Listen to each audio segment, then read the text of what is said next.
The villages around Chen were deserted. When Liu Bei got closer to the town, he could see the tail end of the evacuees rushing inside the palisade.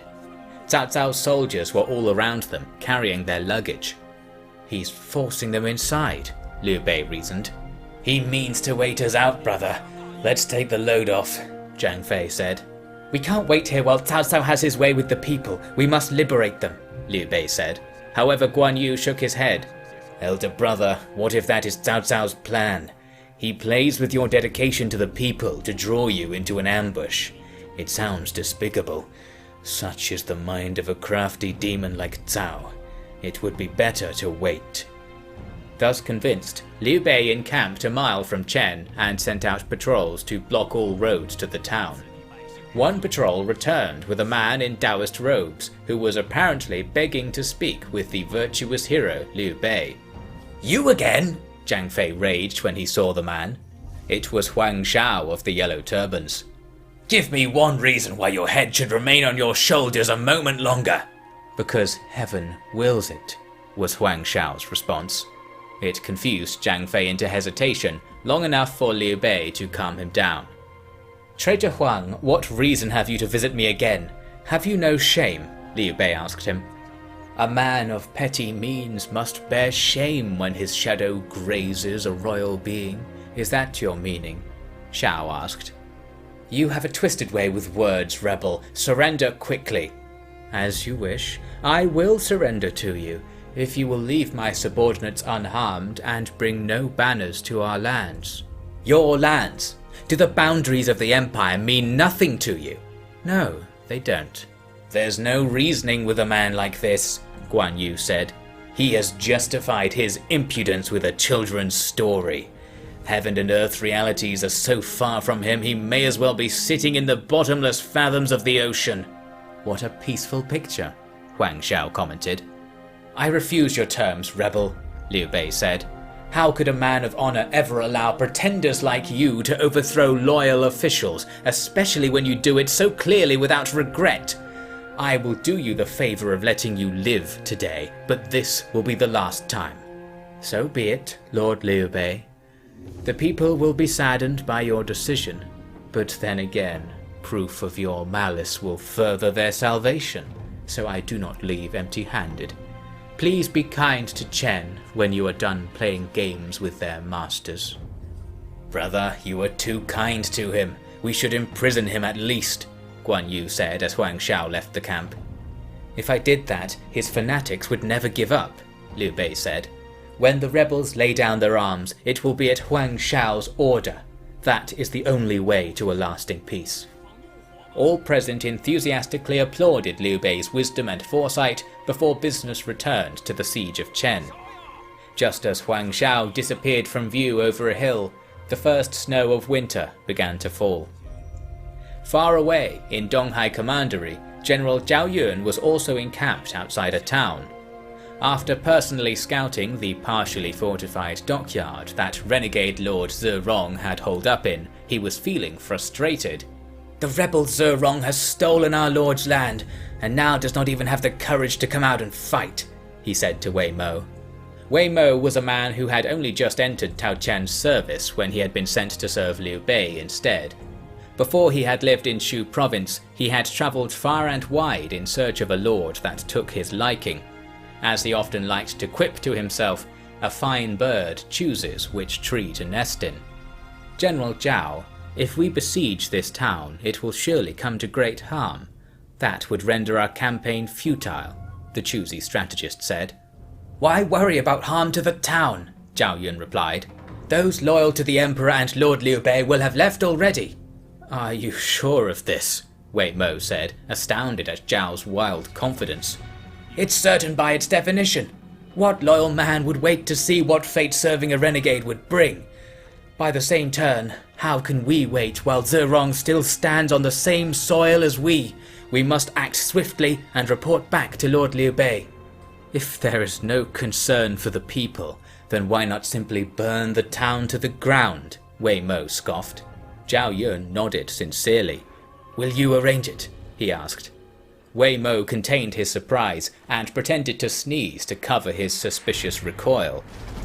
"General, it is not the strategy I would recommend," he eventually said. "With fire, we can end this rebel's life tonight. I leave it to you, master," Zhao Yun said. He departed at once to organize the soldiers, and Wei Mo, with a sigh, gathered a few hands to unpack some heavy equipment from his baggage carts. He sent out men to gather materials from nearby villages, and soon had a curious mound of rocky sulfur, brimstone, and chicken eggs. From these he got to work brewing up an old Southlands recipe in a series of heavy clay jugs. After dark, these strange cocktails were wrapped in oil-doused cloth and loaded into Wei Mo's secret weapons, counterweight catapults, assembled in mere hours from the pile of prepared timbers Wei Mo had hauled all the way from Shu. The final result was a simple relief for Wei Mo. He could carry out Zhao Yun's orders without seeing the trouble for himself. Once the oily cloth was set alight, the catapults flung the pots into the town. The clay was shattered upon impact, and the volatile mix inside was exposed to the flames.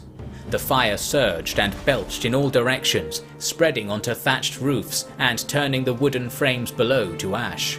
Of course, this is to say nothing of the people and animals dashing this way and that as fires burst from falling pots all over the town. "Incredible, Master Mo," Zhao Yun commented.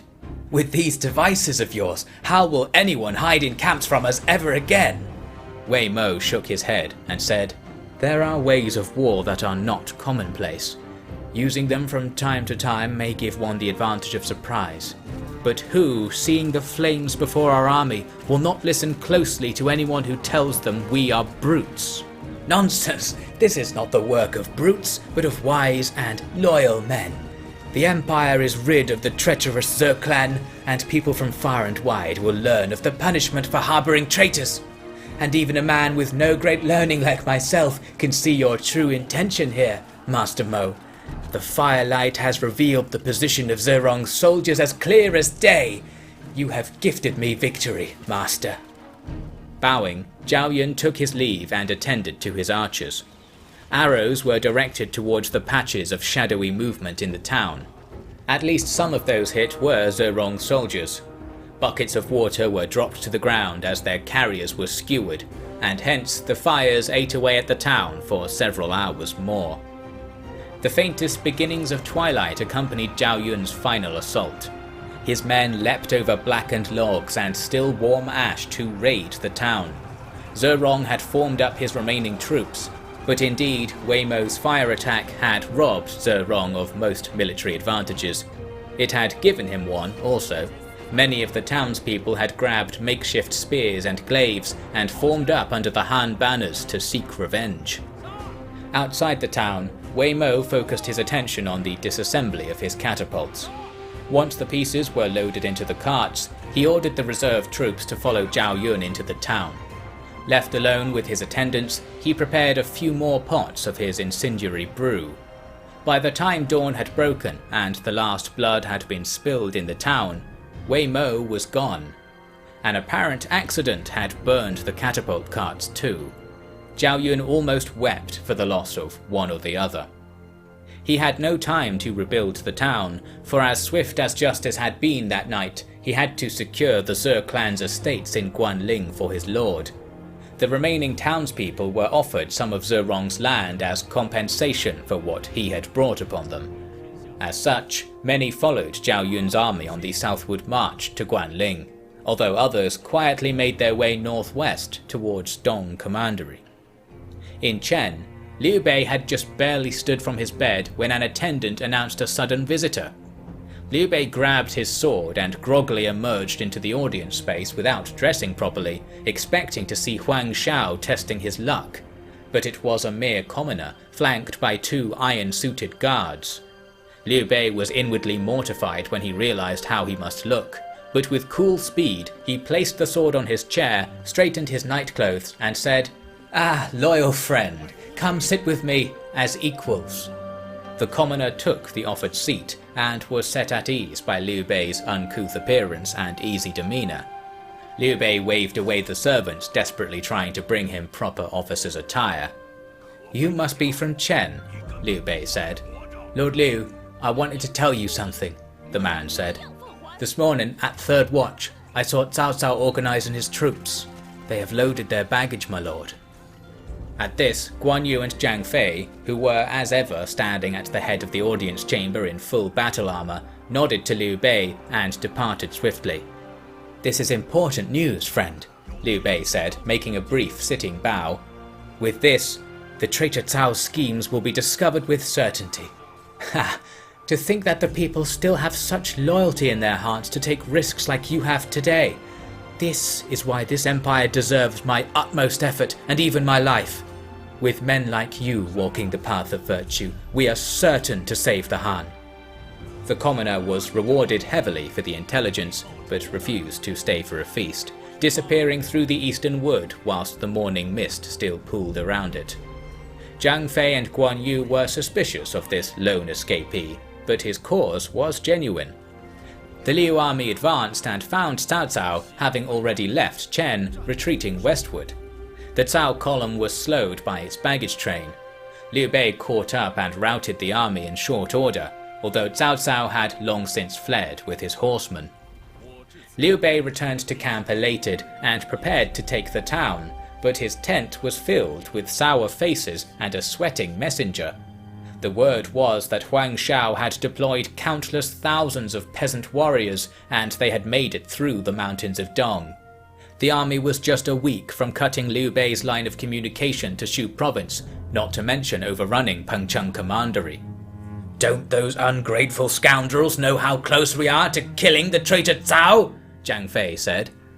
Liu Bei, with his head in his hands, suddenly stepped back from the map table, turned his back on the assembly, and said, "The people are loyal at heart. I know they are loyal at heart.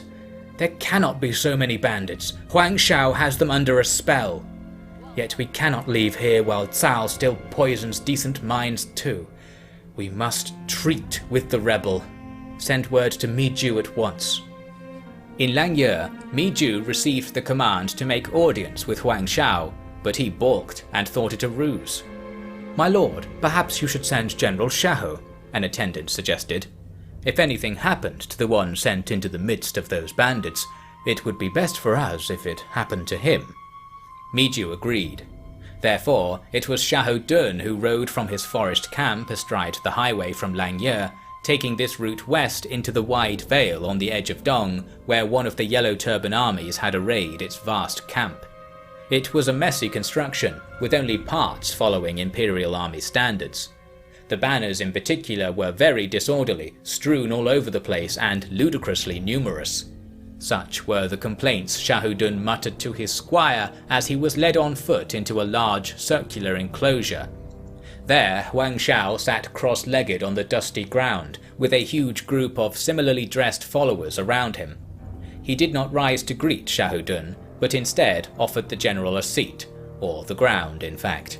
Shahudun refused, and remained standing while Huang Shao read a written offer of peace. "It is said," Huang Shao began, "that this land is unknowably vast.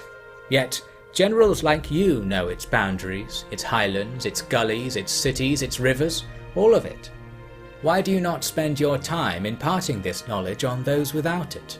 "That question is as meaningless as asking why a fox does not burrow in the sea," Shahudun replied. Huang Shao laughed and clapped one hand on a duck feather fan in his other. "Well said. That is how you truly see it, and I applaud your honesty. Honesty is a kind of virtue, if you have not too much of it. Will you accept the terms of our lord?" Impatient, whose life are we wrongfully extending by dallying a moment here? "It could be yours." "Ah, well said again. You are the very model of a modern major general. Just as your lord is exactly that, a lord. If one ignores the details of lineage, of course, but who dares speak of that? Who dares inform any lord that anything they do is wrong?" "Sir, I suspect you think yourself unendingly clever, but you speak like a man who has never set foot in a court. Brave advisors challenge their lords as a matter of course. It was the absence of such courage that destroyed the Han, and the obliviousness to its importance that you show which keeps the perils of the times from ending." An interesting response. When I asked that question, you thought of scholars, of officers, of high officials, so very few. You did not think of the thousands who surround you now and the millions across the land. Why would you? Such a separation of humanity is your saving grace. For who would you be if you were not the kin of Cao Cao? Give me your answer, cur, or I will separate your head from your shoulders, Xiahou Dun boomed. There were armed guards around the perimeter of the enclosure, but they didn't move a muscle in response. As ever, I agree to your lord's every request. I see we're out of time. A shame. Had heaven's true will been followed, we could have enjoyed the winter clouds together. Farewell, Brother Dun. Countless men and women bowed to Xiahou Dun and wished him well as he stomped from the camp, his pace accelerating almost into a run by the end. That old fool speaks of the difference between heroes and commoners, as if there's no difference between his rebels and good folk, Xiahou Dun reported back to Mi Ju. They did not try to harm you, Mi Ju asked. Not as such. They prefer to sit and play in the mud from what I can tell. Our lord has nothing to fear from them. Excellent. While I'm here, may I ask you a question on a civilian matter? I don't see why not. Tell me, would there be any benefit to teaching the commoners about the Empire? I wonder if we would have less trouble if they knew their place, so to speak. You fool, Mi Ju said. That would be like telling prisoners that they are numerous and the guards few. This is sedition of exactly the kind that Jiangzhou spread, and from a general it is more amusing still. Say nothing more of it. Xiahou Dun complied. By this time, Zhao Yun had arrived at the Ze clan's main estate in Guanling. With the same haste he had shown in Donghai, he attacked on the same evening he arrived. However, the widow, Deng Ningqin, came out into the fields to meet him, backed by over 1,000 soldiers. Deng Ningqin showed no fear and parted the drifts of snow to charge Zhao Yun. She might have matched him in courage, but in skill, Zhao Yun had no equal on that field. Lady Deng's foot soldiers followed her in for a brawl with Zhao's men, but they were at once surrounded by Jian Yong, Wei Mo's hurriedly called replacement on Zhao Yun's staff. Jian Yong was no military thinker, but on that bright, moonlit night, the valor of Zhao Yun and his troops was enough to put the Guanling renegades to death or flight.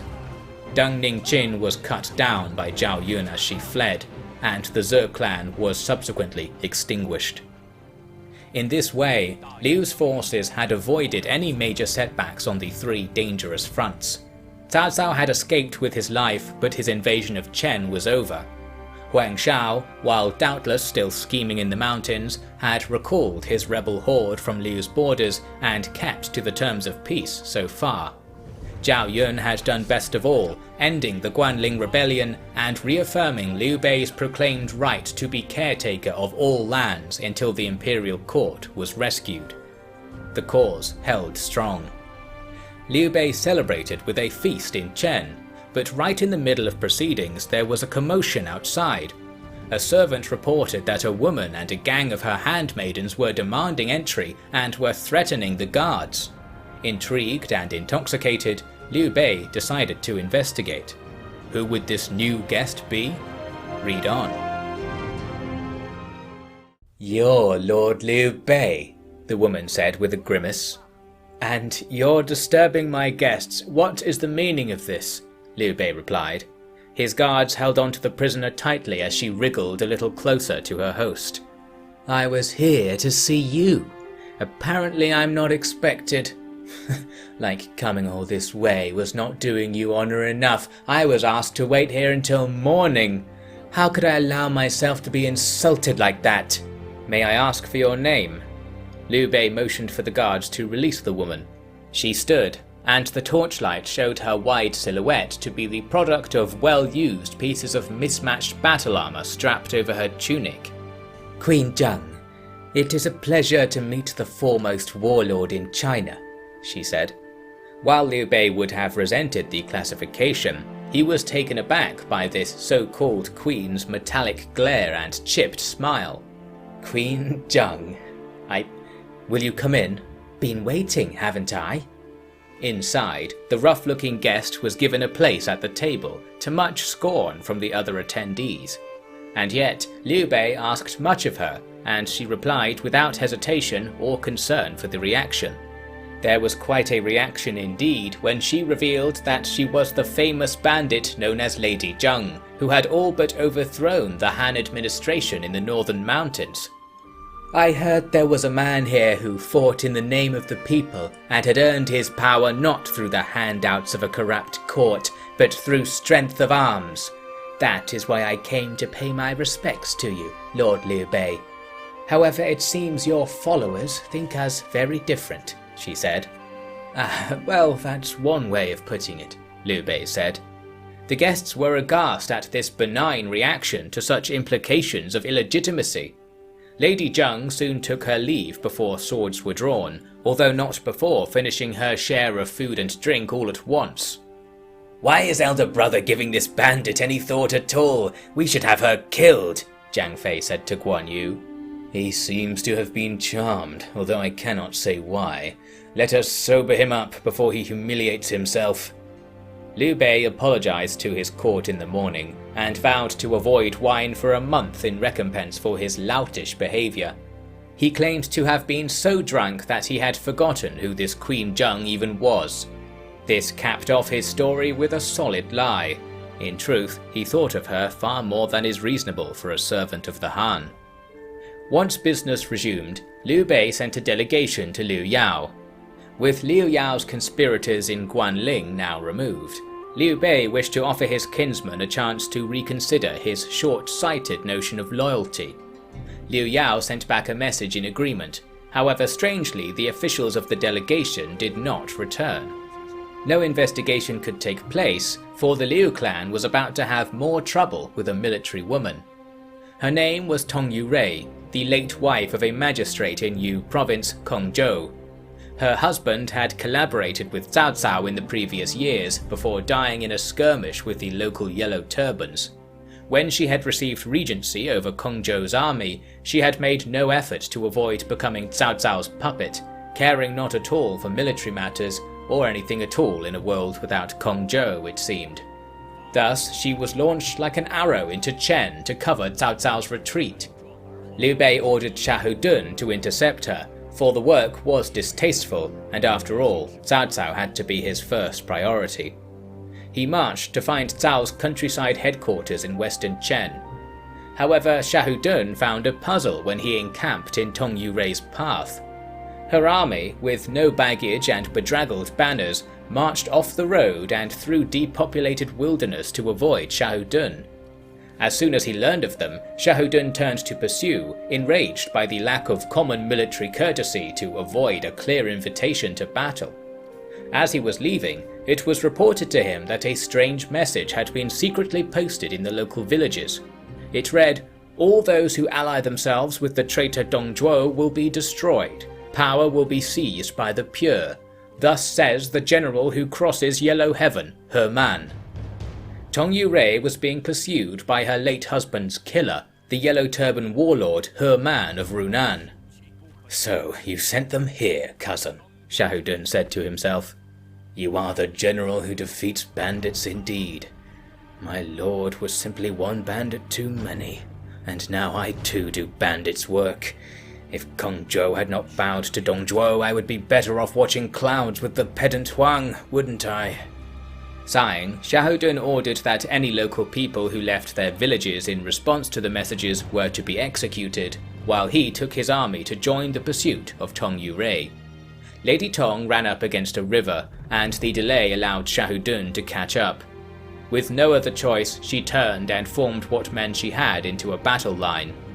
"My lady, allow me to handle this for you," her handmaiden Pangju Shang said. "I cannot allow that. How can I continue on without your help?" Lady Tong protested.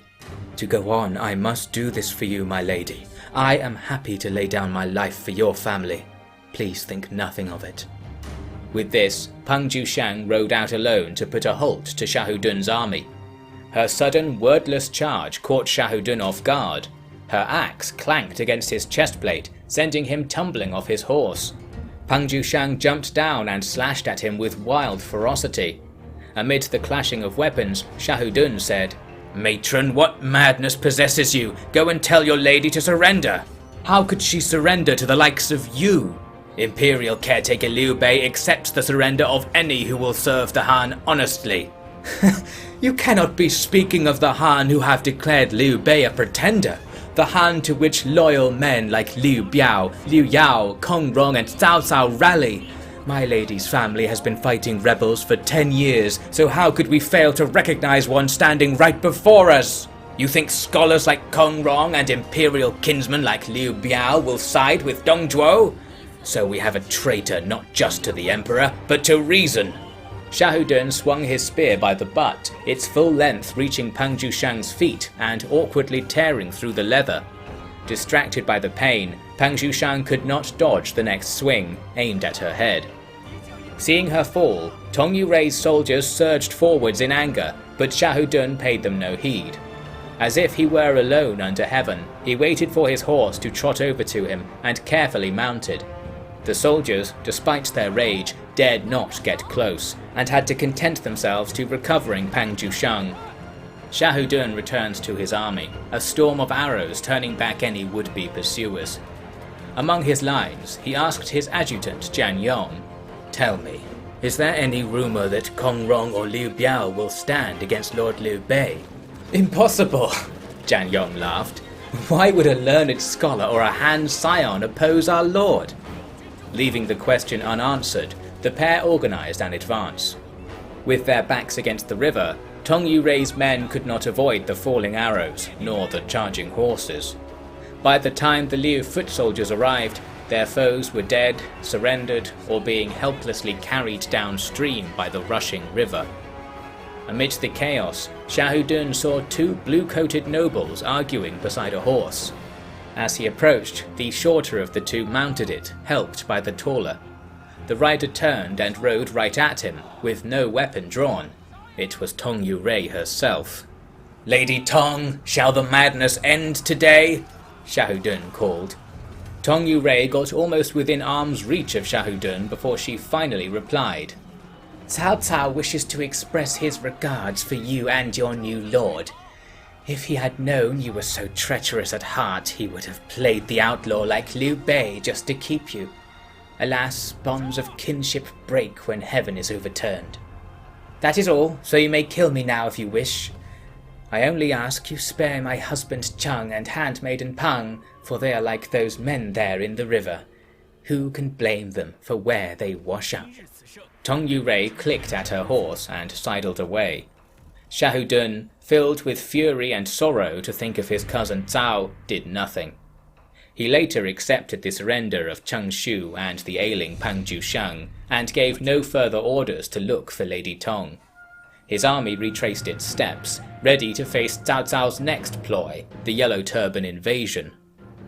Earlier that day, Liu Bei got confirmation that the small, rural town he was marching to really was Cao Cao's secret court.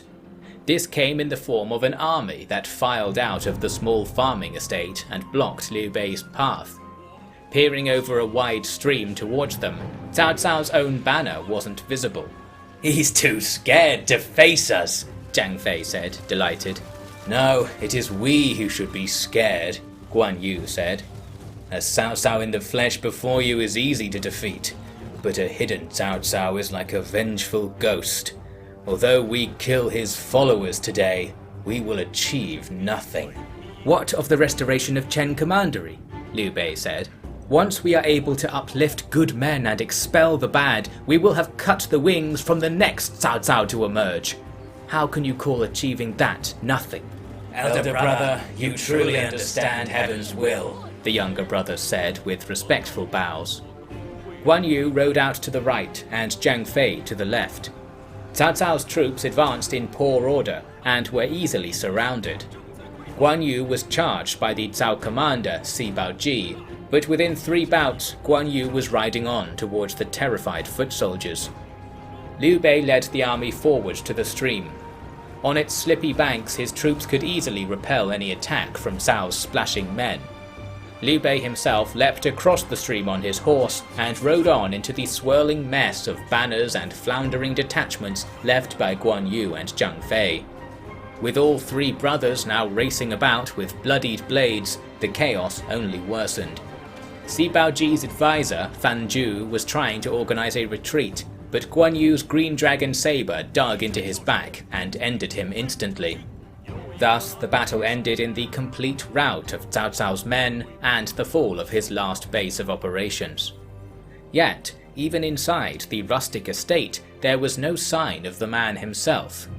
In a small library there was a table, upon which a bolt of white silk lay. Some of it had been torn away, and beside it was a blackened ink brush that had just barely dried. The brothers thought little of this, and focused their efforts on the victory feast. However, the torn piece of silk had made its way west to the city of Shangyang, seat of the imperial province of Jing. Attendants were dismissed, doors were closed, and it found itself in the presence of just two men. One was Liu Bei, protector of Jing and kinsman of the emperor. The other was Cao Cao. On his belt he had a collection of official seals from the imperial court, protector of Yu, of Yan, of Shu, and of Yang. He removed that of Yu province and placed it aside the stretch of painted silk. "The emperor begs that you will accept this gift and the responsibility that comes with it," Cao said, touching his head to the ground. Liu Bei looked from the seal to the message, then sighed. "I am an old man, General Cao," he said. "I wanted nothing more than to live out my days in peace and see that my sons took care of the people of Jing. Even though I was enraged by the proclamations of Prime Minister Dong, I still did not invite war upon us. Yet it arrives now uninvited at a late hour, and I am like the doorman wondering whether to wake my master for it." "Please have no second thoughts, my lord," Cao Cao said. "It is true that our Prime Minister is not fitting. Yet with great and loyal men like you content to watch over distant flocks, how can one more suitable ever arise? If you are truly content, then what matters it if the Emperor's fears are realized and the pretender Liu disrupts the dynasty? I have come to the wrong man, I see. Excuse my rudeness in presuming your virtue." "You are a crude gentleman, General Cao. I can see why everyone calls you a crafty hero, but I thought you would see through my words. Your true intention is to unseat the traitor Dong. Am I right?" "Only in such good company as yours could I ever admit to it," Cao said, bowing deeply again. "Yuan Shu, Liu Bei, Yuan Shao. There are those who seek to replicate the success of Dongzhuo, or worse. It is the men who would stop them, even with little hope for advancement, who must be searched out to restore the court to order. Secretly, I had hoped to meet such fellows, and finally they arrive at my gates." Liu Bei leaned forward and forced Cao Cao up. Then he took up his brush and added his name to the list of nobles on the scrap of silk, below the title Coalition Against Pretenders. The names Zhang Chang, Kong Zhou, Liu Yao, and Sun Ce sat after Cao Cao's own. "I know exactly who we should ask next. Leave this with me," Liu Bei said. The next morning he ordered his generals to prepare Jing's armies. Cao Cao then joined his entourage for a secret visit to Qing province. That such malicious dealings were coiling around Liu Bei went undetected, but for a single strange portent. Prime witness to the event was Zhao Yun, who was riding to meet with Liu Bei after his victorious campaign in Guanling. He happened to take a shortcut one day, walking with his men through fields of long, swaying grass. The breeze kept the summer heat from building, so it was no wonder they encountered someone else out for a walk that day. It was a woman in noble robes, walking beside a skinny horse. She did not change course to avoid walking right into the front of Zhao Yun's marching column. "Good day! Why do you walk alone?" Zhao Yun called to her. The woman parted her rough hair and shot Zhao Yun a foul look. "Loyal subjects are together through all time. Rebels must battle even their fellows, and so can only know loneliness. With only this horse at my side, I am like a wife to the world. Yet even with a host of followers, you are like a mouse who slips from an owl's claws mid-flight. Therefore, why do you ask me why I walk alone?" Impressed at this rhetoric, if baffled by its intention, Zhao Yun asked the woman's name. "Tong Yu Rei of Runan," she said, beginning to walk on past the general.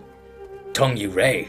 That's the regent who sided with Cao Cao, so Xiahou Dun failed to kill her," General Gao Ding said from beside Zhao Yun. "She walks so freely and without care.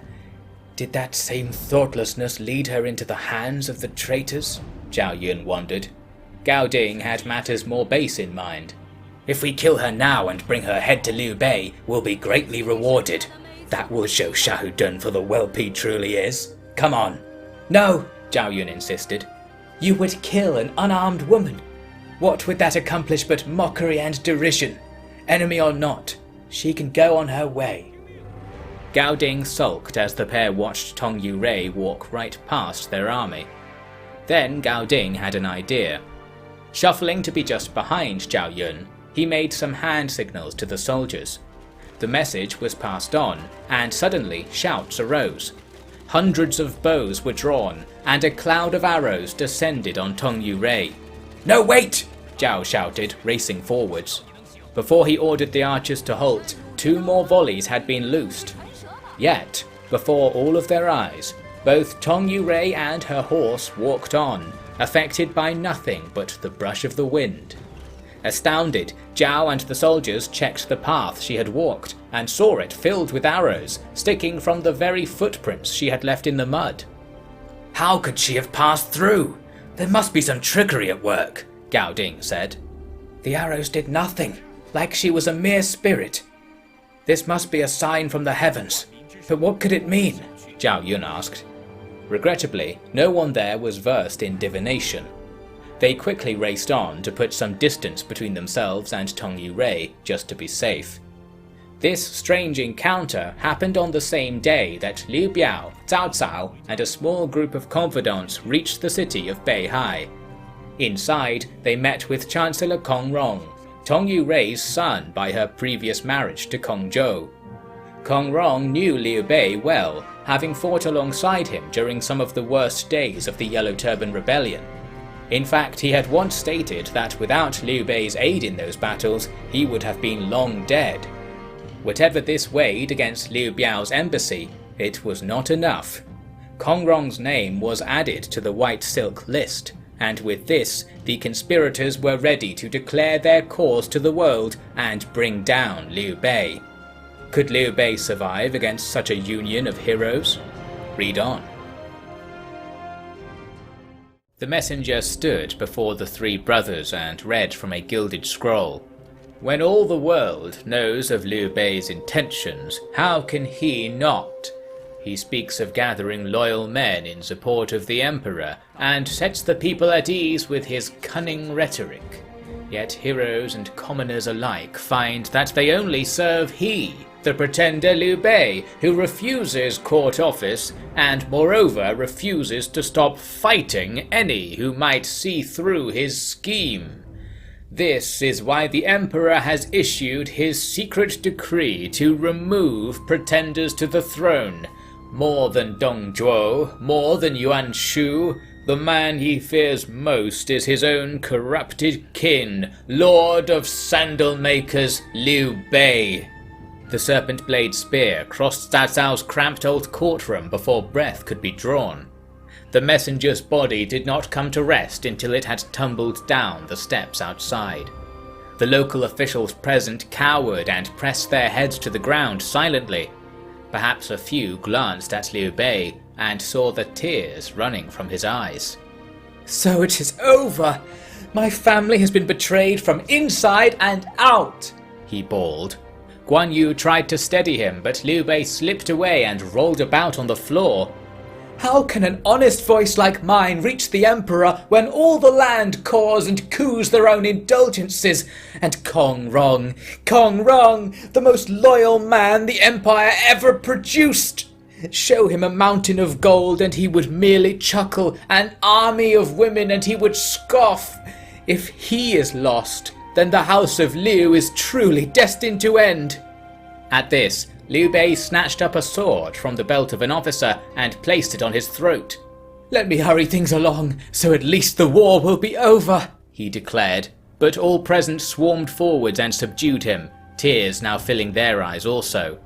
"Elder brother," Guan Yu called, "remember what it means to recover the Han from its plague.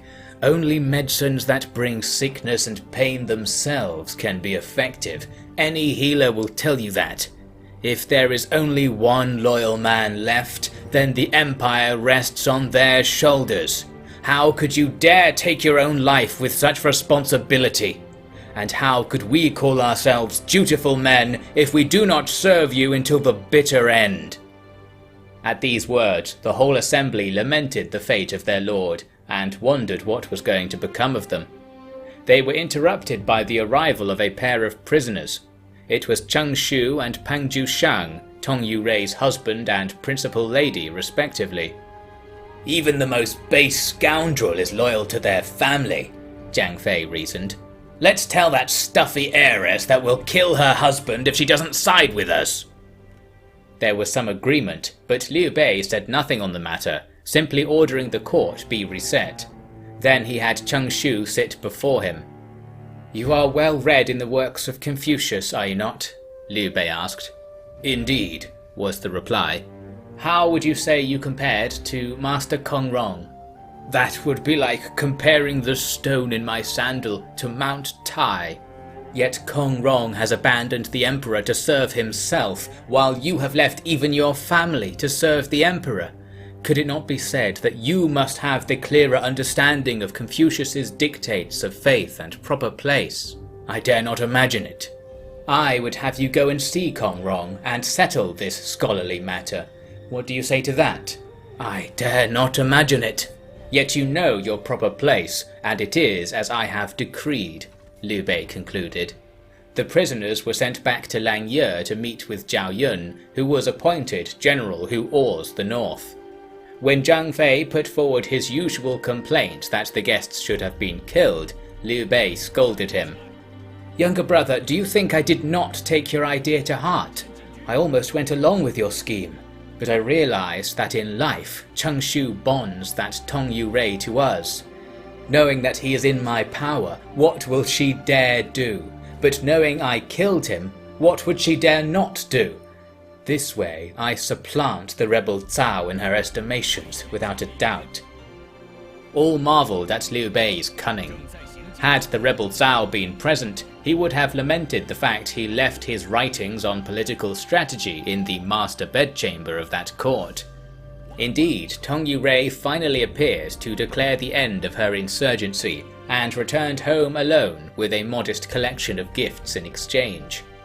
If there was any doubt about the sincerity of the so-called coalition against pretenders, it was cast away when Kong Rong's army flooded into Yangtze Commandery. With funds and supplies sent from the capital by Dong Zhuo, they were sure to leave Liu Bei in tatters if not checked. And that was Kong Rong alone. Liu Biao, Zhang Chao, Tong Yurei, the late Kong Zhou, Liu Yao, Sun Ce, all the signatories of the secret pact were in league now with the traitor Dong.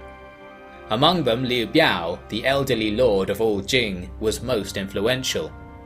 Liu Bei marched west towards the provincial seat at Shangyang without hesitation, seething with anger that his own kinsman had betrayed him. Yet Liu Bei was nothing if not a devotee of House Liu, with all the pomp and heavenly destiny he imagined it had. Liu Biao had surely been tricked, or was pulling some trickery of his own, he reasoned. Therefore, his cause had to be heard out before virtue's path was uncovered. Later scholars would call this a case of learning from Wang Lang's ghost, but in fact it was more a case of those who ate together 100 generations prior eat together now. While all this was happening, Xiahou Dun had been marching quickly through southern Chen. Having dealt with Tong Yurei's army, now he had to deal with her pursuers, the Yellow Turbans, under warlord He Man. He found them encamped beside a river and wasted no time in charging out alone. A warrior rode out to meet him. but within 10 passes he was face down in the soggy mud. Enraged at the sight, someone else dashed out to challenge Shahudun. He wore no armour and carried only a wooden staff, a level of equipment shared by many of the army's peasant followers. "How can a good man stand by when evil is so clear? I have no fear," this scholar Sui Ji called out. Parrying his blows with ease, Shahudun replied, "If you are a good man, why rebel? Talent is recognized the world over, yet here you are only known as a bandit. You one-eyed fool! Giving power to talented men is a sin worse than giving it to the useless, for at least useless men bring their own downfall. Talented men are left to abuse the people without question. If only you would see that, Liu Bei would be done for, as would all the greedy lords. Ha! And you believe for one moment that your master over here has no plans to become a lord himself by riding on your backs. It takes only a mote of rust for a blade to be impure. Why not cast it aside? Can't you see? I need no blade." Sui Ji spat. Shahudun sighed, and with a heave of his wide-nosed spear, he split Sui Ji's staff in two.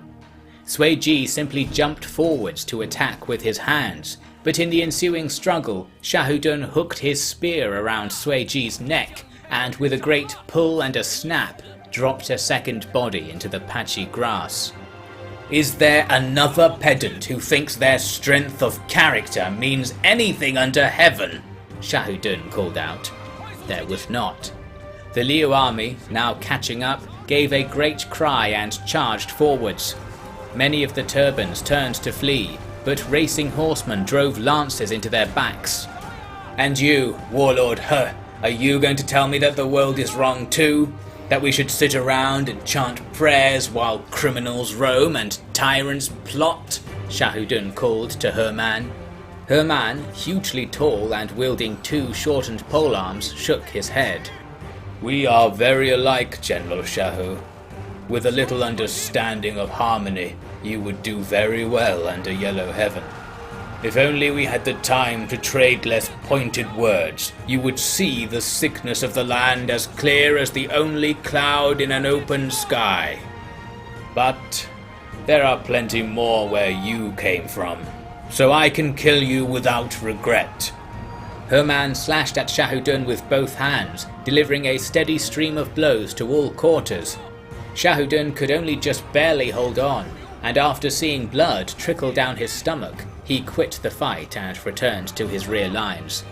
Herman looked about and saw the Liu soldiers pushing his remaining warriors hard, while behind him the horsemen were coming about to deliver a final charge. "If the banner should fall into hands like his, perhaps it would not be so hopeless," Herman sighed. He trotted through the battle, Shahudun's men leaving him be after seeing their general fall back. He shook the hands of his warriors and praised their loyalty. He promised that all of their spirits would remain together and return to the earth when the common people were free and the crossing of the Yellow Heaven was complete.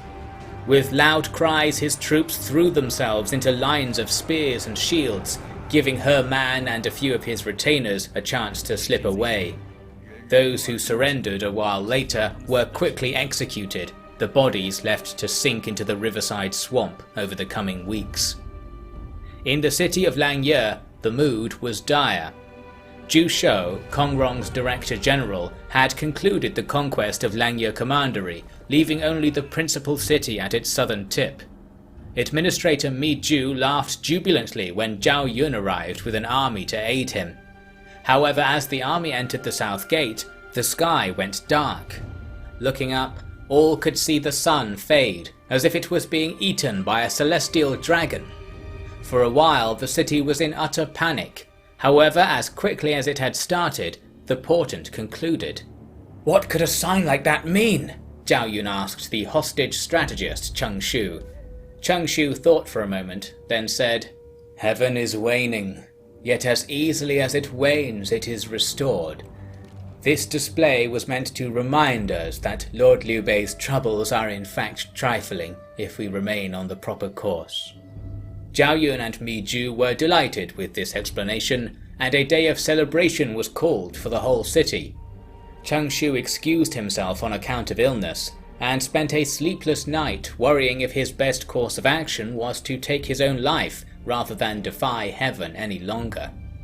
In the morning, Zhao Yun visited, asking not after his health, but after designs for catapults and recipes for firebombs. Feigning respect for Zhao's enthusiasm on this topic, Cheng Shu put himself to work and awaited confirmation of his fate. Far away, that strange dimming of the sun had marked the moment at which He Yi, leader of the Runan Yellow Turbans, had perished.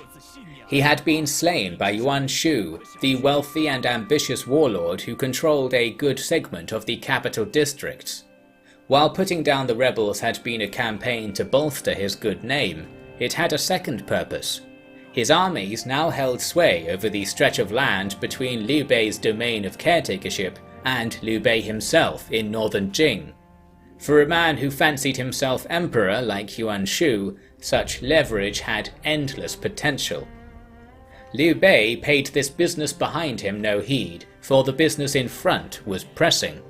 He had reached the city of Shangyang, with its towering walls and vast estates as far as the eye could see, the wealthy crossroads of the entire empire. Indeed, the saying that controlling Jing meant controlling the realm was true now more than ever. Therefore, a traitor like Liu Biao could not be allowed to scheme there in peace. "I am Imperial Caretaker Liu Bei. I am here to speak with my esteemed uncle and make peace," Liu Bei called before the city gates. It was a mere formality, for the banners of the man he presumptuously called uncle were not present on the walls. While Shangyang remained the capital of Jing, Liu Biao had moved his court to the well-supplied counties adjoining the Southlands, preferring to keep his operations at a distance from the likes of Yuan Shu or Dongzhuo.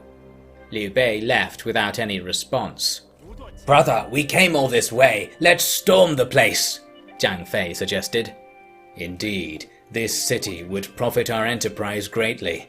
I cannot imagine we would have any difficulty seizing it either," Guan Yu said, but Liu Bei had a dour look on his face.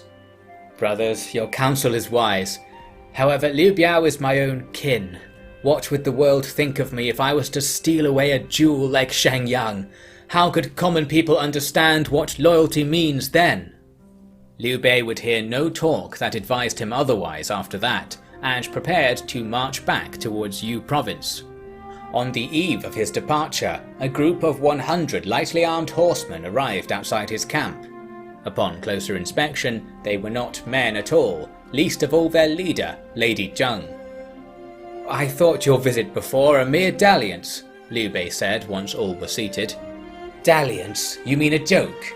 "Not at all, my lord," Lady Zheng said. She, Guan Yu and Zhang Fei all shared a sneer as attendants poured her some wine. She took a sip, but appeared displeased. "In the West they have coloured wines that taste of fruits. This cannot compare. My apologies, we're simple folk here. But as I understand it, you are from the north. Am I mistaken?" "No, you're right. I've just returned from Liang. Haven't been home yet. It was important that I see you again." That is very loose talk, Lady Zheng. Please, for the sake of my friends here, let's speak carefully." "I couldn't even begin to understand what you mean, my lord. Sorry. I'm used to living free, and how could I do that if I could not speak as I wish? If you'll allow it, let me just say what I must say as best I can, so that your esteemed colleagues need not hear my lowly talk a moment too long." "Speak freely, my lady, I insist," Liu Bei said, looking about at the other guests. They nodded in agreement too, without dropping their trepidation. "I came to express my intentions to you, my lord. I am seeking worthy warriors to overthrow the corrupt court of Dongzhuo and release the emperor from his cage."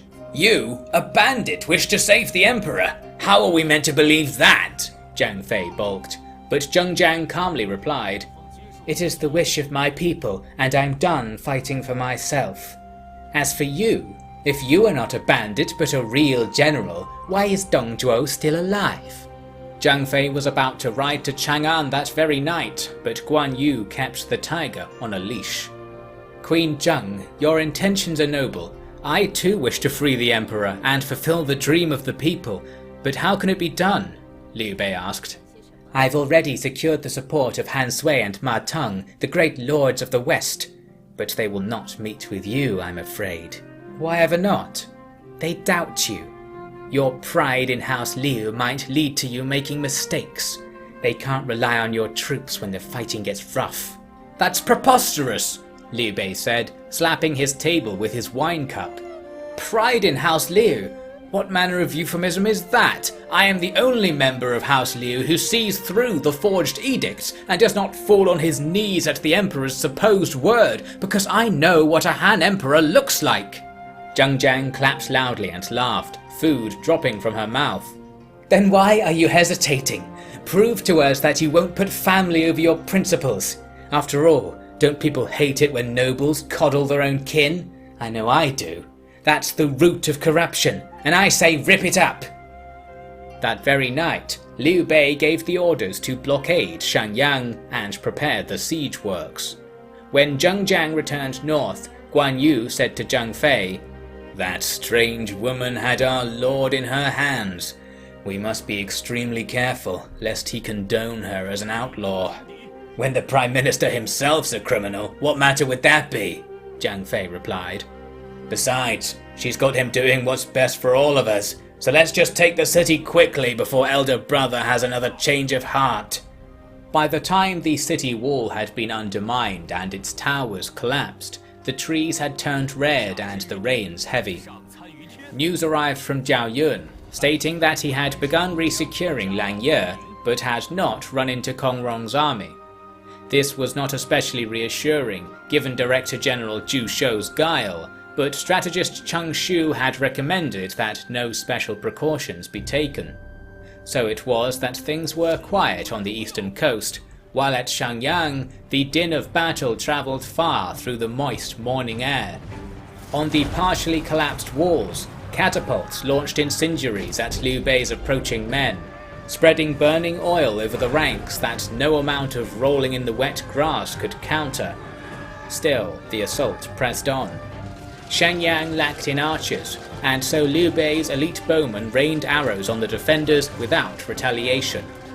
Meanwhile, the foot soldiers cast hooks up over the wall, securing climbing ropes that gave them access to the catapults and the shaky militiamen guarding them. The walls were captured while the morning mist still drifted along the battlements. Zhang Fei and Guan Yu made their way into the streets. The soldiers did not know whether to flee at the sight of the two heroes or stay, for it was only two men after all. Those who chose the latter option were driven to the former, as the serpent spear and green dragon saber cleaved a bloody path forwards. The Liu army flowed into the city behind them to mop up. Cavalry charged down streets and into the marketplaces, overrunning Liu Biao's strongpoints and stabbing down at the confused defenders running this way and that beneath the horses. The more dedicated soldiers rallied outside the city yamen compound, but Liu Bei's army coursed through the streets and alleys to envelop them. It seemed like they were being attacked from all sides, but someone shouted that the way to the east gate was clear. The men drove for this escape route, but there they met the three brothers, Liu Bei, Guan Yu and Zhang Fei, their blades drawn and bloodlust unfulfilled. A gang of men closed the gates and barred them shut, and then the three heroes set to work proving what they would do for the sake of freeing the emperor. Once they were done, the troops moved the bodies into the gutters, clearing a route back to the central compound. There, the city guard commander, standing aghast in front of a wall of Liu soldiers, drew her sword and resolved to die with her men. Showing some skill, the foot soldiers backed away as she attacked on her own, but when she ran into Zhang Fei, she lasted only 2 bouts. A great cheer went up as Zhang Fei's spear plunged through her chest and stuck into the damp mortar of the street below. The city had fallen. This lightning-fast assault, carried out with perfect coordination and brutal efficiency, was reported throughout the land on Liu Bei's orders. He declared that the matter of restoring the empire was above any man or any bond of men, and that if even his own tongue spoke traitorous words, he would cut it out without hesitation. It made it clear what it meant to support Liu Bei, and more so what it meant to oppose him. The message reached one man more clearly than any other, Liu Biao, who was on the very day of the battle on his way north from Guanling to meet with his fellow kinsmen. After all he had heard from Shangyang, what would he say when he arrived? Read on. The road south from Shangyang was rough going. It was dotted with piles of loose stones, sometimes strewn over the surface already. For a short distance out of the city they had been hammered down to create a smooth road. Liu Bei and his large entourage travelled to the point where the efforts had been abandoned and waited. They saw Liu Biao's carriage approaching on the horizon. It struggled over the cobbles and kicked up huge clouds of grey dust, eventually coming to a halt a mile away. A large train of people had been running along behind it, but it was only Liu Biao and a small staff that arrived at the threshold of the finished road. "Ah, my good nephew, we meet at last," Liu Biao said with a polite bow. Liu Bei returned the bow, saying, "Surely you are mistaken. It is you who are the nephew." Under the glares of Guan Yu and Zhang Fei, Liu Biao shakily agreed. Liu Bei smiled broadly and invited Liu Biao back to the city.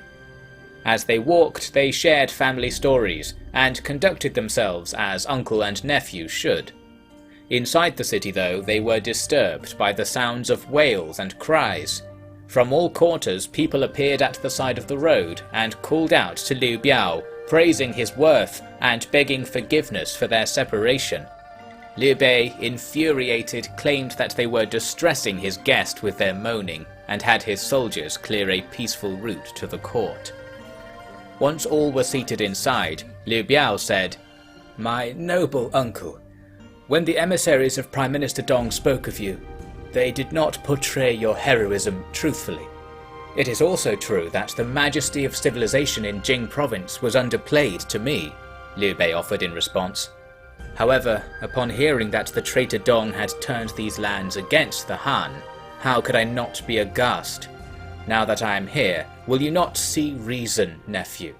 Since you have already said the words I have planned myself, allow me to explain a certain dilemma," Liu Biao began. "After being undeservedly entrusted with Jing province, I have worked only to see its people prosper. That is why I didn't take easily to war. I heard the cries that the imperial house was in danger, but from the mouths of those who would topple the imperial house themselves, how could a Liu listen earnestly? Nay, it was clear to me that the Dong clan, lacking in its next generation and without a clear mind among them, poses no threat to the imperial line.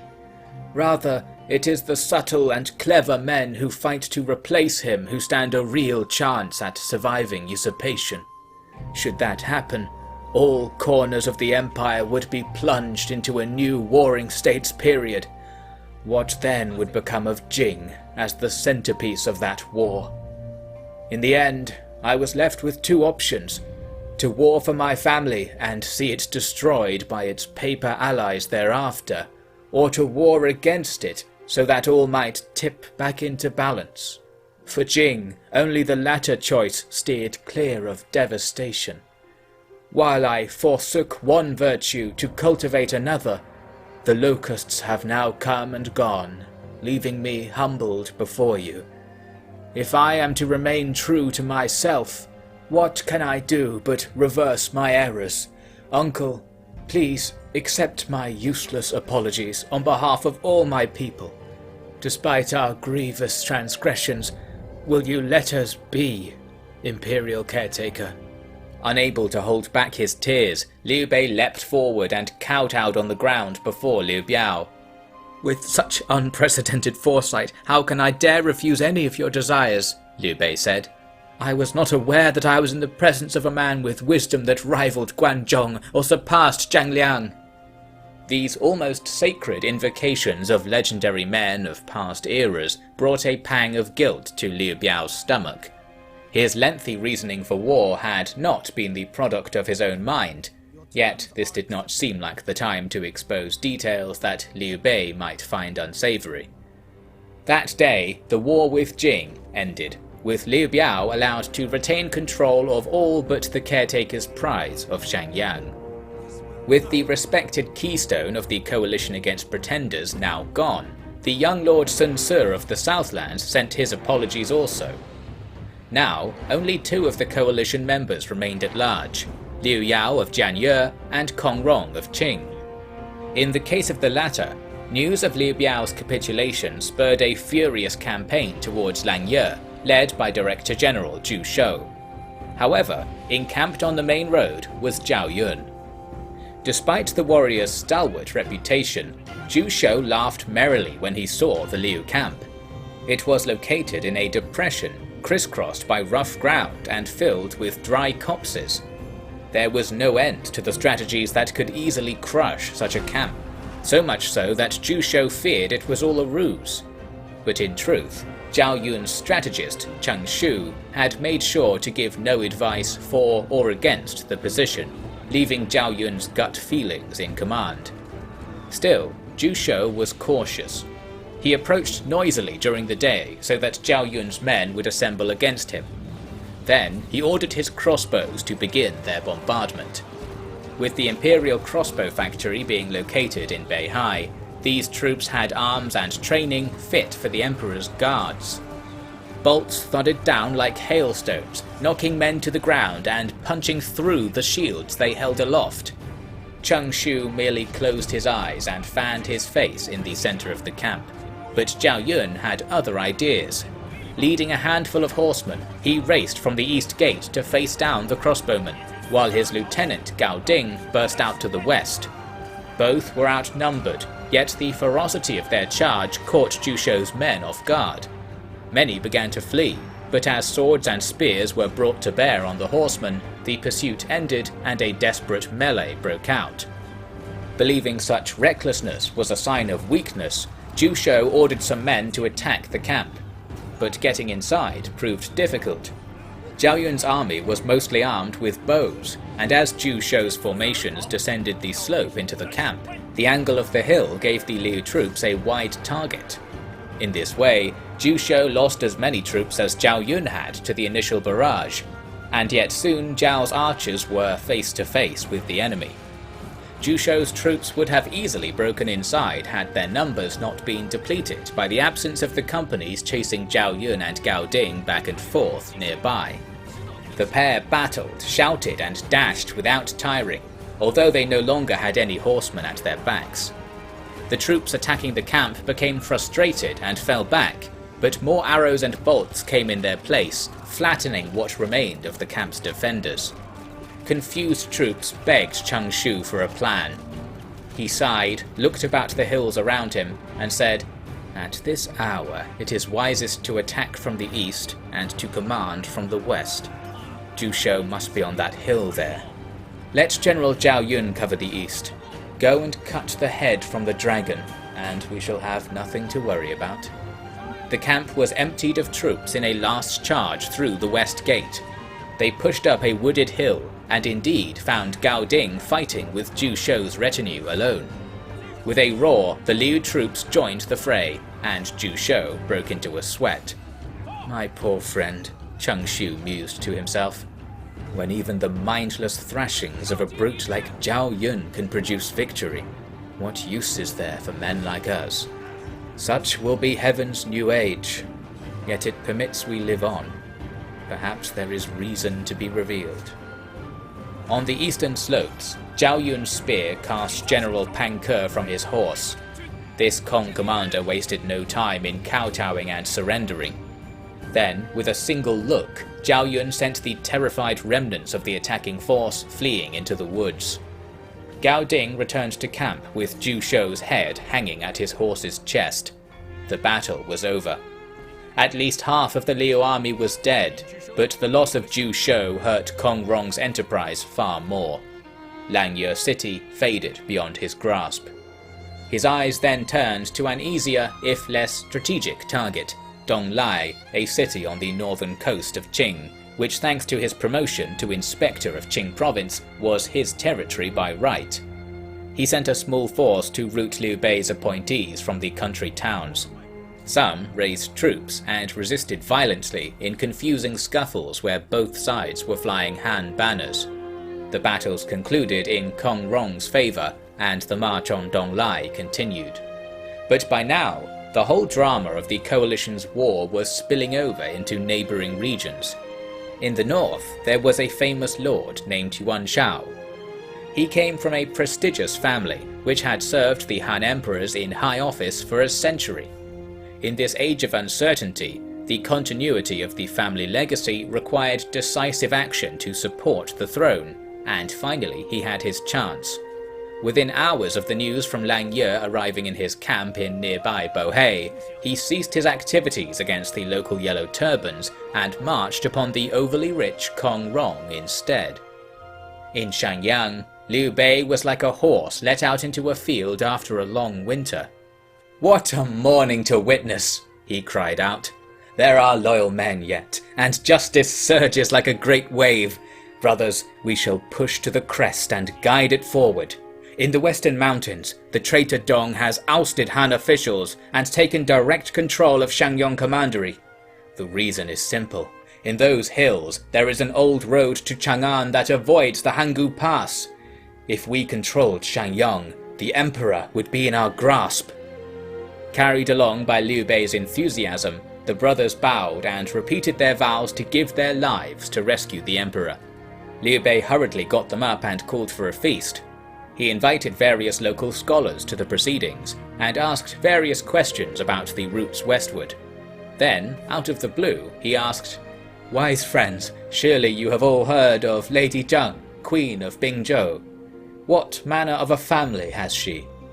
There was confusion at this non sequitur, but someone said, "I know a man who has paid tribute to Lady Zheng.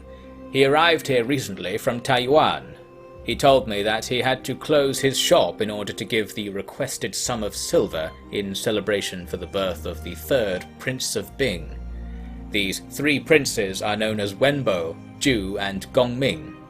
Princes they are not, but such is the pomp of a puffed-up bandit. These children are sired by her husband. Yes, I forget his name. It was nobody of note, a landowner from the mountains. What other stock could she hope to attract?" "Ah, you're right. Why even speak of it?" Liu Bei said. He changed the subject, but his taste for the evening's joviality was gone, and he soon retired to bed. Fighting carried on around Lang Ye for the next 2 weeks, in which time Zhao Yun repelled a desperate attempt to drive south by one of Zhu Shou's protégés.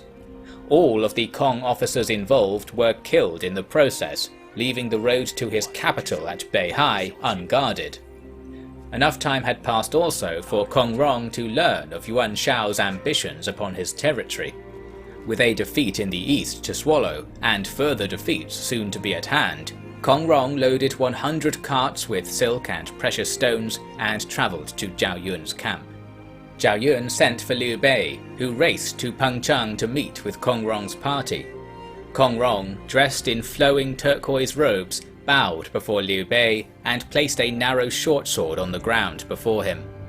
"Old friend," he said, "please, I request that you use this sword to kill me. It has been passed down my line since ancient times and cut the bread of my great ancestor. Let the rule of law be confirmed. Let Confucius' blade kill this wayward man, even though he bears its master's name. Brother Kong, do you forget how we fought together against the great rebel army of Jiangzhou?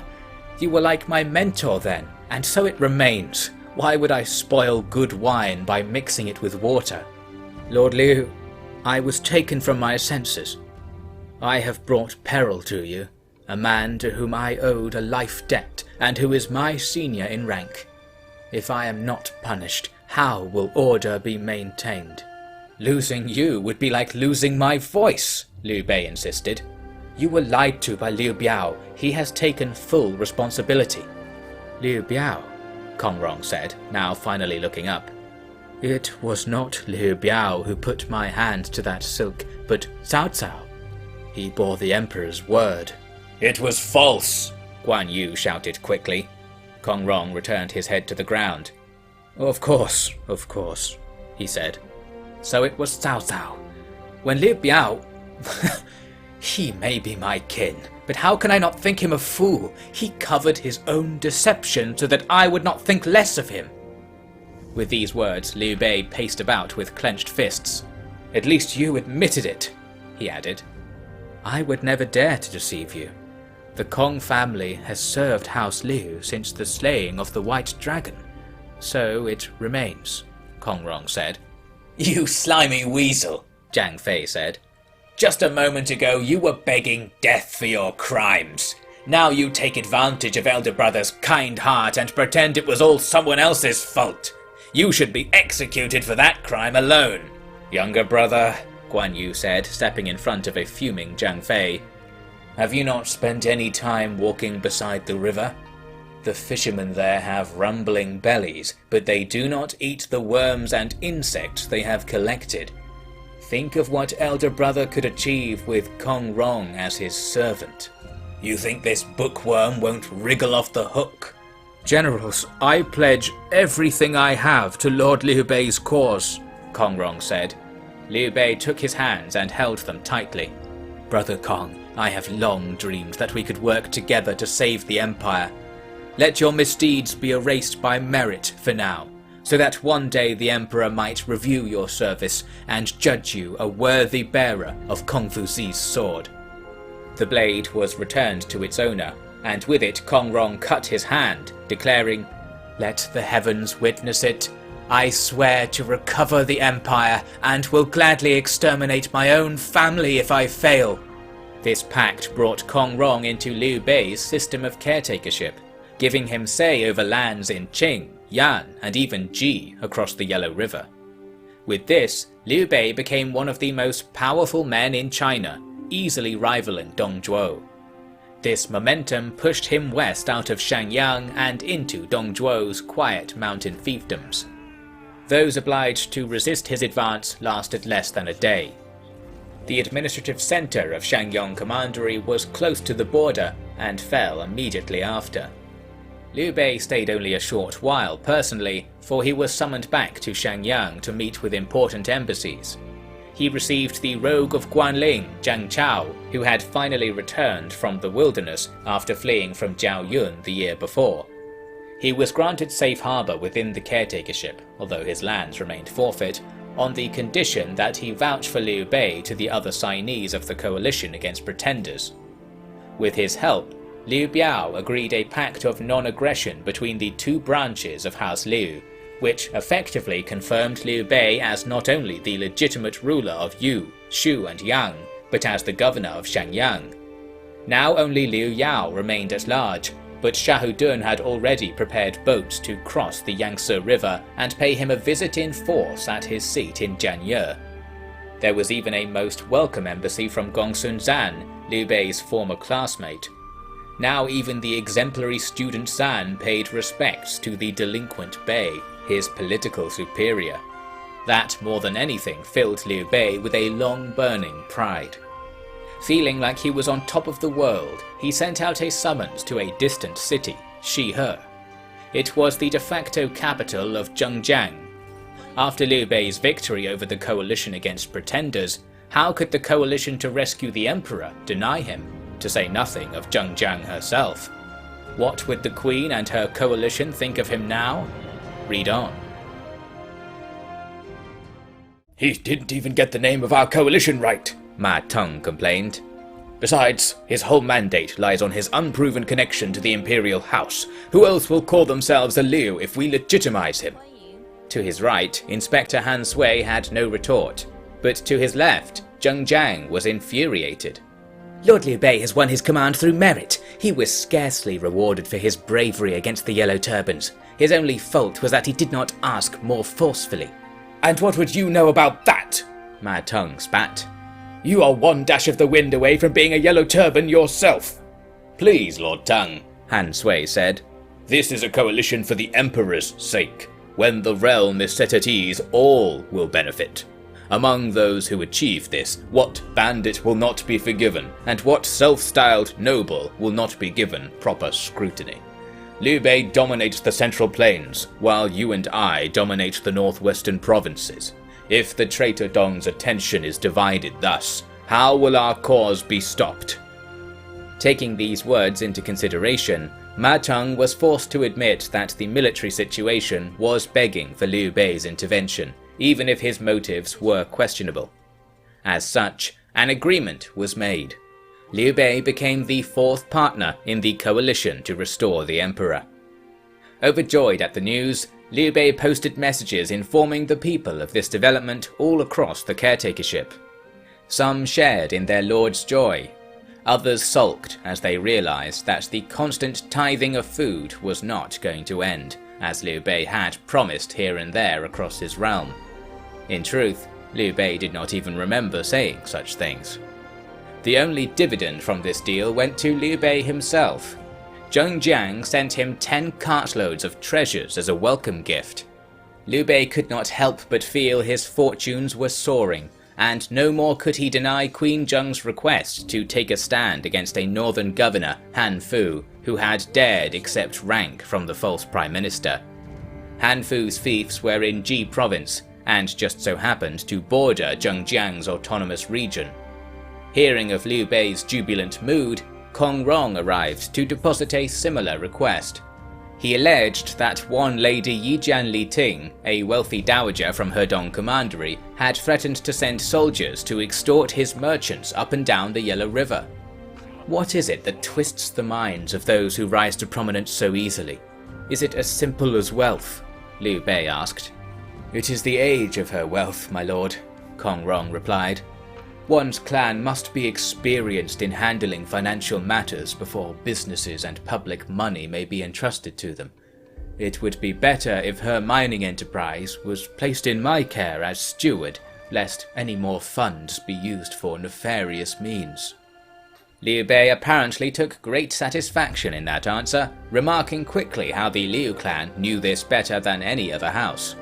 He sent orders for Zhao Yun to provide Kong Rong with any aid required in the seizing of Lady Yijian's poisoned assets.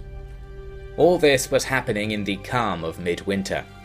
Shahudun's soldiers were disappointed that when they arrived on the southern bank of the Yangtze River in the south, it was not the mild respite they had imagined. Indeed, their destination, Jianye, was the most northern of the so-called Southlands. Beyond the Yangtze were the hot and humid outer reaches of the empire, where geography and history converged to give the people an everlasting spirit of independence. It had long been considered a backwater to those living in the northern cities, good only for its tributes in rice and fish. Jianye was the edge of the real empire in days gone by, and the last stop where you could find a deep-rooted family like the Liu clan.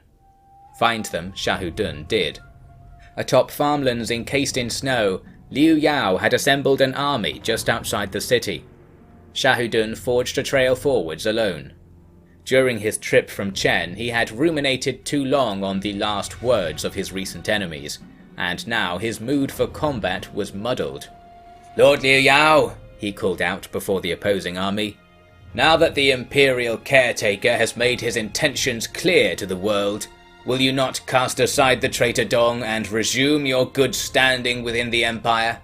"General, I have my obligations," came the reply. "You'll see all these people killed for the sake of your fleeting obligations?" Shahudun asked, but there was no response this time. He returned to his own army, but Liu Yao's men pursued him closely. Shahudun did not look back at them. Ahead of him, Jian Yong was hurriedly drawing up the army into a battle line. Once Shahudun was confident in what he saw, he reeled around, raised his spear, and cut a sudden path through Liu Yao's troops. A warrior named Xue Li tried to stop him, and lasted some 20 bouts in combat, albeit never coming close to landing a blow. Shahudun grew tired of the exchange, and slew Xue Li with a single strike. By this time, Liu Yao's cavalry vanguard had reached Shahudun's army, and crashed into a wall of heavy shields and spears. The horses slammed down any men who tried to flee, but bayed and skittered away from those who stood still. The latter group numbered enough that the horsemen were stripped of their momentum and were briefly routed. No sooner had they withdrawn than did the main body of Jianye troops arrive. Now the cost of noble obligations would be paid in earnest.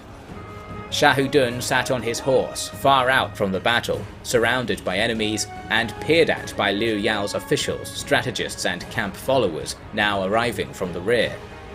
The body of another general lay on the ground beside his horse. No one else dared approach him. Shahudun's good eye was closed, and his spear hung loose at his thigh. Which side would I be on, had my family not been scattered by the times, he thought. Here or there, riding or walking. It's true what they say. Then what makes the difference between bond and bind? Such deadly whims abound. Yet the web of what is necessary is greater than that. To even consider its entirety is to cross heaven. In the fray, who has time for that? His musings complete, Shahudun came to a conclusion. He raised his spear and charged into the scattering enemy ranks once more. Nearby, the battle between the armies was giving out. Everyone involved was wounded, and many were dead. Liu Yao himself had been stabbed 3 times, but rode on across the back of Shahudun's lines. Zhang Ba, the rearguard commander, had already been bested. In the presence of their lord, the Jianye troops fought on through the exhaustion and pain, pushing the count of those killed further. In turn, the clearing battlefield made it easy to see how Shahudun was slashing this way and that, toppling banners and routing entire companies of soldiers. This reversed the spirits of his men, and now it was the invaders surging forwards, finally chasing Liu Yao and his troops from the field. Zhang Ba pursued Liu Yao some distance, but returned empty-handed. Shahudun, though, returned to camp later that day with 2 sacks of collected heads. Most were Liu Yao's military advisors, their missing bodies vouching for their lack of experience. The sport had clearly satisfied him, for he let all the foot soldiers who surrendered live. This great battle had almost destroyed Shahudun's army, but Liu Yao had it worse. With his army crushed and his cause overturned, he disappeared into the mountains to the south. The next day, Shahudun entered Jianye. Of the 2,000 men he had sailed down the Yangtze, less than 800 remained, scarcely enough to man the city districts. Shahudun went to great lengths to mark their passing, holding a feast for the whole city, supplied from his army's own reserve. Thus immobilized, he could safely ignore any further orders until spring. He received the surrender of some of the county prefects, and learned that Mi Ju had arrived to requisition salt from the mines downstream. Feigning illness, Shahudun declined to see him, but the business was carried out nonetheless. Thus, Liu Bei's caretakership quietly crept across the Yangtze. The caretaker himself had also been on campaign during the winter, securing more of Shangyang commandery from Dongzhuo's men. Most importantly, he found a particular junction on the main road, which according to the scholars of Shangyang could be followed through the hills and mountains to the north all the way to Chang'an. There, somewhere, the young emperor awaited. The road was blocked by yellow turbans, as many of the empire's highways were. Liu Bei would tolerate no delay, killing their representative and charging on down the road, flattening any who dared stand against them. After this brief clash, they ran into someone else who was trying to take this back road to the capital. This speeding rider turned out to be none other than Liu Yao. Astounded to be encountering his enemy in such a place, Liu Yao could only receive Liu Bei's greetings and pretend to have been deliberately seeking him out. He asked to use the latrines before food was served, and while there, hurriedly disposed of the letter he had been carrying to Dongzhuo. At the following feast he relayed the news from Jianye, news that Shahudun had yet to report himself even after several weeks. Then, without hesitation, he left his table to bow before Liu Bei and requested mercy. "How could I wish any curse upon my own brother?" was Liu Bei's response, getting up to embrace Liu Yao. Liu Yao was taken aback at Liu Bei's sincerity throughout the evening's discussions, having rushed from a bloody battlefield to seek refuge from this selfsame man. While he might have wished to still pursue that course of action, the circumstances were providing an easier way out. The next day, Liu Yao was sent back to Jianye, now a de facto servant of the Liu clan's ascendant branch. He didn't stay there long, and rushed instead to his family's remaining estates in Kuaiji, south of the city. However, someone was one step ahead of him. He was met there by Mi Ju, and once again Liu Yao found himself taking a chance encounter in his stride. This time, all he had to do was agree that he would be friendly to the officials that had been quietly installed across the commandery, increasingly aware that he himself was as good as one of them. Now, a region encompassing most of northern Yang province was paying their taxes not to the capital, but to Liu Bei. Or, more accurately, to his administration, for Liu Bei himself was not present to witness the filling of his military treasury in Donghai, nor in fact did he witness how the filling had to be repeated endlessly, for the money seemed to disappear without record or reason. He was increasingly hard for messengers to find, marching his army deep into the mountains that separated Chang'an and the northwestern plains from the empire's interior. Yet, one day he'd received embassy coming from the west, the direction of Chang'an. It was a woman with a large military entourage. They flew Han Empire banners, an increasingly rare sight. 5 guards remained at her back as she sat to speak with Liu Bei. This was Yijian Li Ting, the one Kong Rong had stopped just short of claiming was a pirate. Strangely, she came across as being almost dangerously honest. "I wish to seek the aid of Prime Minister Dong," she claimed, not noticing brows furrowing around her. "I have been raided and harried by his servant Kong Rong. Surely something is amiss. However, the Prime Minister was not present at court. I believe the rogues Ma Teng, Han Sui, and that extorter Zheng Jiang have put armies in the field against him. Now I am sure that my lands are lost, and I seek only to see them once more before I turn my fate over to the Yellow River." There was silence. Then Liu Bei began to laugh. The room followed suit, leaving only Yijian Li Ting teary-eyed and low. "My lady, you truly do not fear death," Liu Bei said. "I am amazed you have not heard. Criminals who side with the traitor Dong Zhuo are being executed across the land, and the people are being freed. To go to him now and find him absent is the tale of our age. With no leader, we wander listless. Once the Emperor's voice is heard again, we shall be like flowers turning towards the sun." "So, that is it," Yijian Li Ting said, suddenly revealing a smile. "Then you really are Imperial Caretaker Lord Liu Bei. In such a place as this, I had thought you to be bandits making an act to levy supplies from the villages. However, since you are truly the hero that all have heard of and long to meet, I can be honest with you. Inspector Kong Rong has been sending troops disguised as merchants to— Hey! Zhang Fei interrupted. "We let you in here in good faith, and even put up with you slandering loyal men. Now you're gonna speak ill of Kong Rong, descendant of Kong Fuzi. If you lack it, I should teach you the fear of death." "My lady, speak no foul words. Speak of friendship and loyalty to the Han. That is what we must hear," Guan Yu advised. Seeing her mistake, Yijian Li Ting dropped her charges against Kong Rong and soon returned to Hedong with some of Liu Bei's officials. To Kong Rong's private dismay, Hedong was declared rescued and under his lord's protection. He joined the long list of ambitious men that were seeing chances to vault the old order slip away. Indeed, calm winds fill only the largest sails. Ears were put to the ground across the empire as all strove to learn what future Liu Bei's expedition to Chang'an would bring. This expedition was nearing its destination. Liu Bei's army had made short work of the meagre force defending Chang'an's surrounding counties, and in the summer of the year 194 came down onto the plains and set eyes upon Chang'an. Its walls were newly finished and gleamed brightly on the horizon. Inside, trapped in a prison of lacquerwood and silk, was Emperor Shan.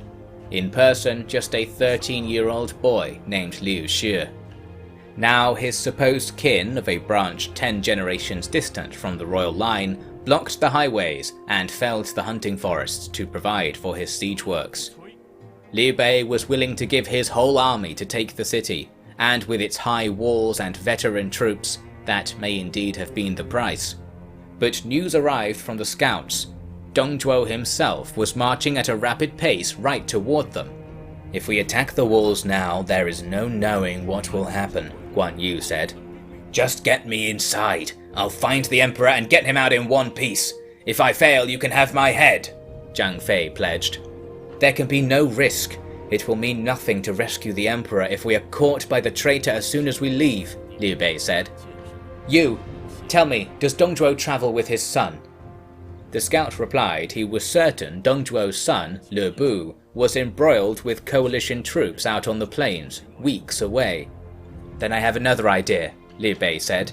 "We must kill Dongzhuo first and foremost. The city can be taken with ease by a single spearman if he carries the head of the traitor before him." All agreed, and so the army was withdrawn from the city to prepare an ambush beside a road. Emperor Shan despaired at the news. After all, every moment he lived without his power was a moment his ancestors and descendants alike would scorn him. To have rescue come and go like a passing dragon was painful like no other indignity he'd stomached so far. Finally he gave up hope when Dongzhuo returned to court, his armor heaving over his portly frame. "My emperor, I trust you were not afeared by the approach of the rebels," Dongzhuo said. No, not at all. I knew you'd save me," Shan quickly said. It was the correct answer. "Only with the blessing of the heavens did I make it here safely. What better sign could there be that I have its mandate, while Liu Bei frets in the mountains? Yes, I think I shall have to settle this matter personally." Dongzhuo spent a few days in his pleasure palace while the army was prepared to march east. As for Liu Bei, he had lain in wait to ambush Dongzhuo for many days, but the maps he had of the area were outdated. When Dongzhuo had come to Chang'an 4 years prior, it had been a wasteland, its glory days of the Western Han period long gone. As such, the Prime Minister had been forced to build his new capital from scratch, which included several new roads. As such, Liu Bei had been far from his target as the Imperial army passed. Frustrated, Liu Bei first decided to march to western Hedong, an area northeast of the capital where Queen Zheng was said to be gathering her army. Together, the capital would fall as easily as water passes through air. But a series of messengers arriving in quick succession turned his strategic situation upside down. The centerpiece of the disruption was Yuan Shu. Yuan Shu had decided to invade Jing province to fuel his ambitions to supplant House Han. However, Liu Biao had capitulated, apparently siding with the self-proclaimed Emperor of Zhong. Tong Yurei had sent a message to beg Liu Bei for protection against this surfacing power. While Liu Bei agreed, the next message he received was from Yuan Shu himself, stating that the caretakership was not recognized by the new imperial house, and therefore military action against it remained ongoing. This sudden and astonishing streak of imperial ambition had been pulled off with immaculate timing. Now Liu Bei had no chance of evacuating the emperor from Chang'an, victorious or not. Furthermore, he was now personally trapped deep behind enemy lines. Running low on food, and with rivers, mountains, and leagues of enemy territory between his messengers and his allies, he had no choice but to fight his way out. Indeed, while Emperor by right watches the stars, the Emperor by might snuffs them out. How far would Yuan Shu's insurrection go? Read on.